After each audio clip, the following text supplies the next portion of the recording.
Hello everybody, the Lawn Gnome is here. And remember, this is your world. You get to make and break the rules here.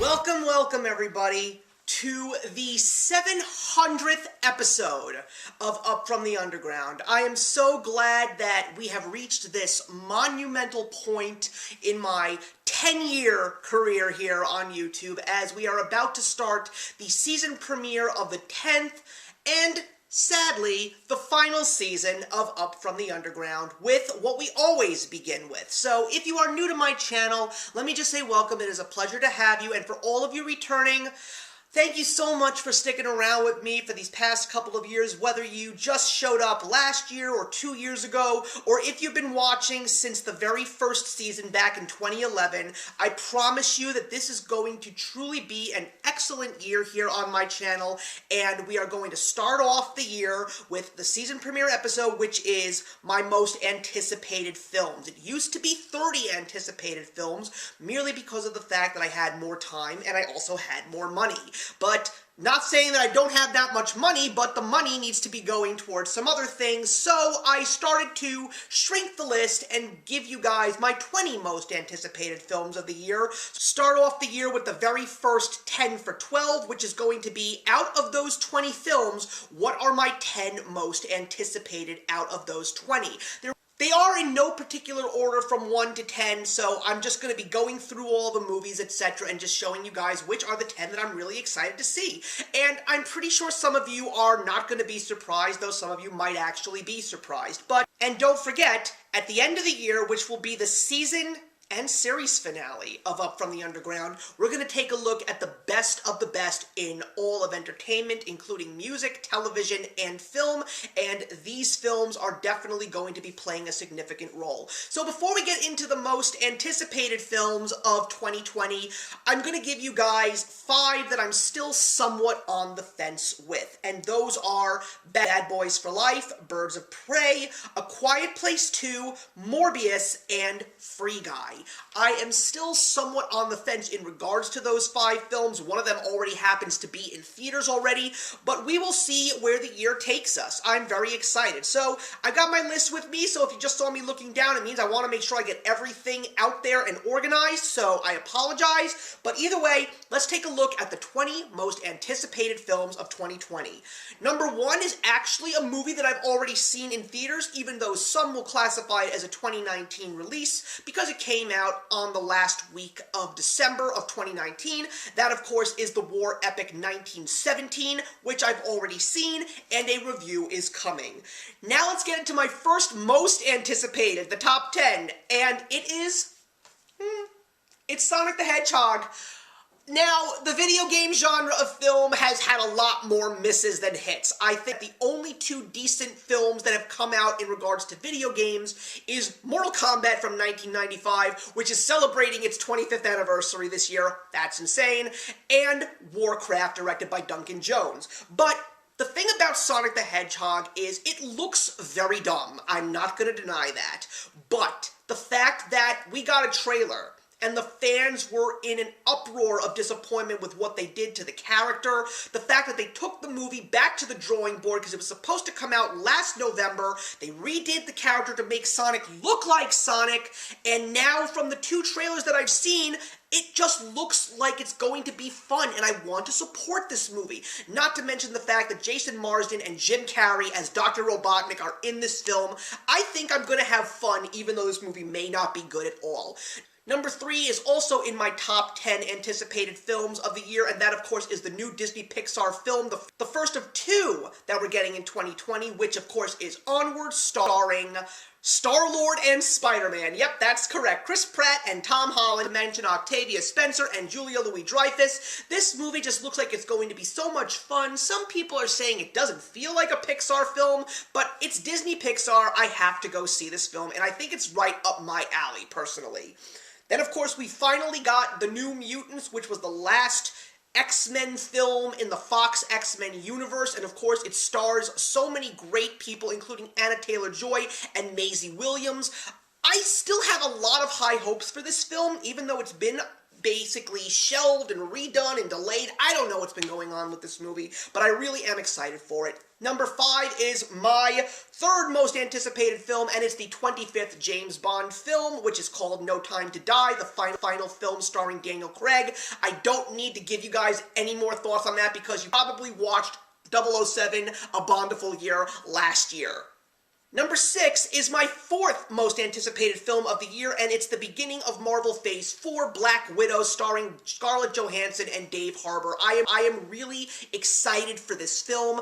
I know that there were so many people that wanted to see Black Widow get a solo project. I was not necessarily one of them, but this trailer looks so good, and I think that they're really putting a lot of tender love and care into this film, and quite frankly, you know what? I'll eat my words. I should have been more excited for this film at first, merely because of the fact that when Marvel Studios gets a character that doesn't really have much of a story in the comic books, and not necessarily a massive fan base from the comics, they always take that story and have more liberties with it. Look what they did with movies like Ant-Man and Doctor Strange, and of course, Guardians of the Galaxy, which are now some of the most popular films in the Marvel Cinematic Universe. So I think that Black Widow is going to be a solid movie. And then we're going to move on to the fifth most anticipated film of 2020, and you know what? The theme is going to be comic books all day, all the time. It is the sequel to Wonder Woman, starring Gal Gadot, directed by Patty Jenkins, and of course that is Wonder Woman 1984. This movie looks so great. I am so excited to see Kristen Wiig as Cheetah. I'm really curious to see what they're going to do in actually turning her into the supervillain, because we actually haven't seen that happen yet in the trailers. But I am expecting nothing less from this film, and I cannot wait to hear that amazing Wonder Woman theme on the big screen again. And then we're going to move on to the sixth most anticipated film on my list, and that is the second Pixar film that we're getting this year, which is called Soul, starring Jamie Foxx. This movie looks so interesting. I want to see another trailer, and I just think it's going to be the more heartfelt of the two Pixar films, which is not a bad thing in the slightest.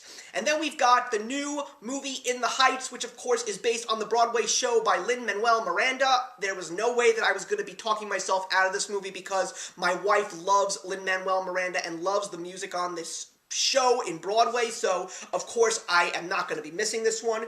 And then we're going to move on to the seventh most anticipated film of 2020, and that of course is Ghostbusters Afterlife, starring Finn Wolfhard and Paul Rudd. This movie is everything that we wanted to see in a follow-up to Ghostbusters 2. This is what Ghostbusters 2016 should have been, even if they would have done it with the whole female cast, if they would have just given these characters the plot that we're getting in this new Ghostbusters movie.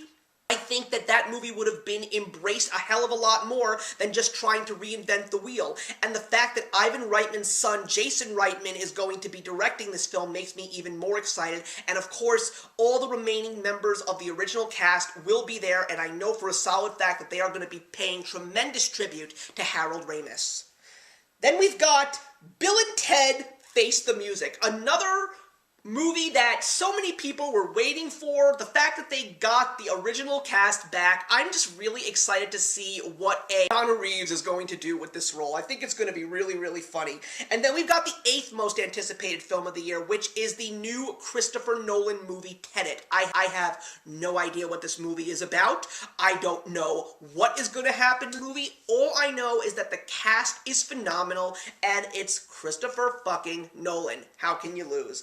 And then we're going to the ninth most anticipated film, which is also from another director that I love, and it's a movie I didn't even know was coming out, but thanks to so many people in the community talking about their most anticipated 2020 films, it is the new Edgar Wright directed film, Last Night in Soho. It is actually a take on actual horror film from this director. And the funny part is, in a lot of his movies, specifically the ones starring Simon Pegg and Nick Frost, there were a lot of horror theme elements in his films, even though they were comedies. So the fact that he is actually going to give us a full-on horror film makes me so excited, and I still have yet to be disappointed by this director. He is one of the best and my personal favorite in Hollywood today.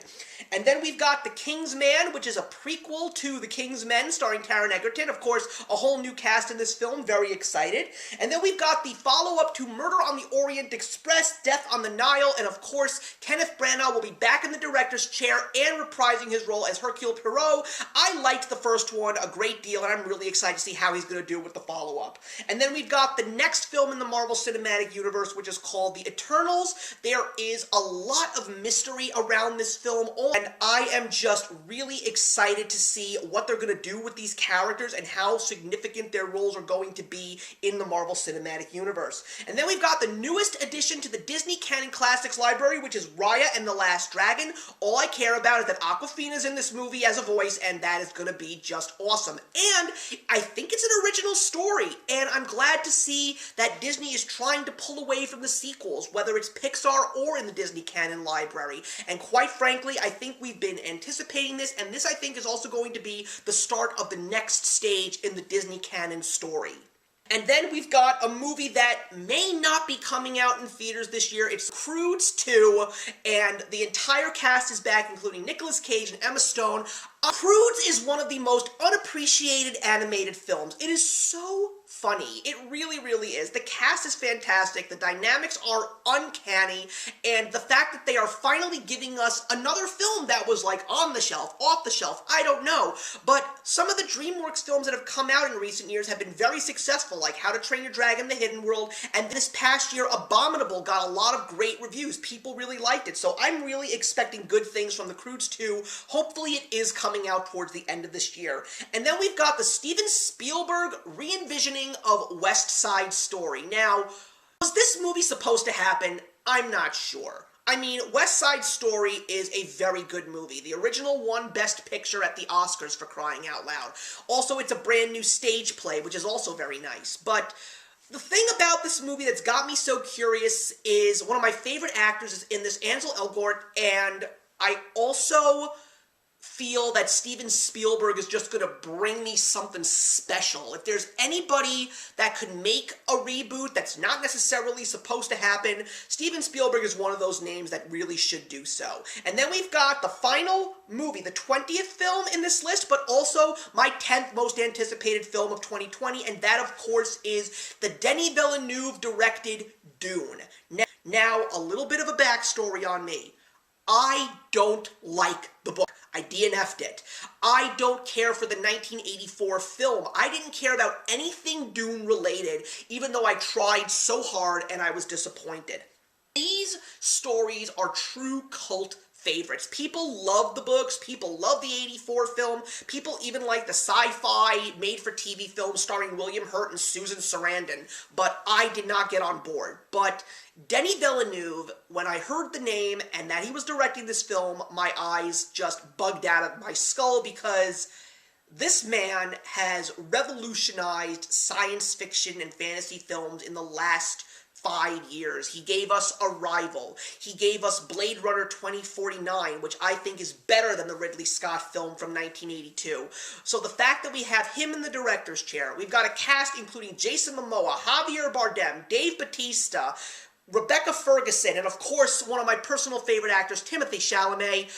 I think that this is going to do it. This is going to be the next Star Wars, the next Harry Potter, the next Lord of the Rings. It's going to be a true adult fantasy epic film. And if it is in fact successful, I feel that they're really going to try and turn this into a film franchise. With a name like Denis Villeneuve, the stakes are high, but the anticipations are high, and I really feel that this is going to have a true positive outlook. So that's it, everybody. Those are my 20 anticipated films of 2020, as well as my first 10 for 12, which are my 10 most anticipated films out of those 20. Please leave your comments in the box below and let me know what some of your anticipated films of the year are. I'm really excited, but more importantly, I'm even more excited to see these movies and give you guys some amazing reviews. But until then, I will see you in the next one. Hey, thank you so much for stopping by my channel today. If you're new here and want to see more of what my channel has to offer, please click on the link to my last video, or hit that subscribe button to be kept up to date with all of my uploads. Content of all sorts is posted here quite often, so trust me, you do not want to fall behind. I will see you in the comments, and actions speak louder than words.